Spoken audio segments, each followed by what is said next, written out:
Climate change is making extreme heat worse. I've never seen anything like it, Hannah. Right now, the health risks associated with the heat wave outweigh those associated with COVID-19. In some urban neighborhoods with green space and AC units, rising temperatures might not feel so bad because people can easily cool off. But what if you can't afford AC? What if your neighborhood wasn't designed with climate change in mind?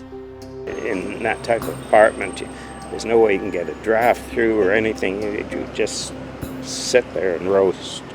Today, whether you're able to combat rising temperatures has a lot to do with your income. Our research found low-income individuals disproportionately live in the hottest neighborhoods. These areas are known as heat islands, high-density pockets that warm up more than their surroundings. You can put two different populations in the urban heat island, and it can have two very different impacts. This is especially true in metropolitan areas like Toronto, Vancouver, and Montreal. Lack of vegetation is one reason why these neighborhoods are hotter than others, according to our research. Take this, for instance.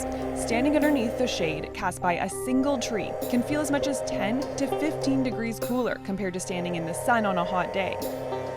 Having a few large trees around in the general area is important. But neighborhoods with more vegetation tend to be pricier. Take Montreal, for instance. The affluent town of Mount Royal in the city's center is well known for its tree-lined streets. The green dots here show the tree canopy in the area. But next door is Park Extension, one of Canada's poorest neighborhoods. The yellow dots illustrate where factors like low income and a lack of tree canopy make residents more vulnerable to extreme heat. It's like night and day. It's crazy. During heat waves, people who are most at risk of heat-related deaths tend to live in lower-income neighborhoods. For example, a BC analysis of the 2021 heat dome concluded most of the 619 people who died were elderly and living alone in low-income areas.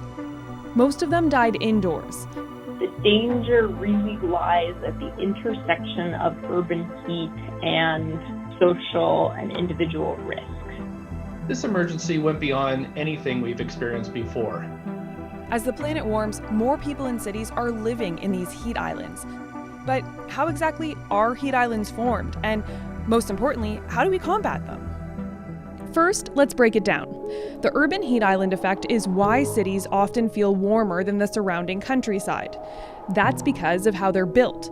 Tall buildings packed close together block wind and trap heat. Asphalt roads and tar roofs absorb the sun's rays and beam infrared radiation. And activities like driving a vehicle or using AC exacerbate the problem further. So what are you left with? An area that's several degrees hotter than the countryside. We should not be building buildings that can get so hot that people die inside of them. So what can we do to cool heat islands? A solution that's often referenced is planting more trees. But experts say it's not that simple. They think that is going to be a bad thing for their economy. For example, if I plant trees, I'm going to lose parking lots, so I'm going to lose customers. So dense, low-income neighborhoods often have more pavement than parks. But some community organizers in Montreal have taken it upon themselves to combat the heat island effect. They're finding space for gardens in unlikely places. Think parking lots, alleyways, or sidewalks. We can all be a part of the solution. First, even with the smallest action, it's important. And talk to your neighbors, organize yourself. It's not just the city landscape that needs to change to prevent heat-related deaths.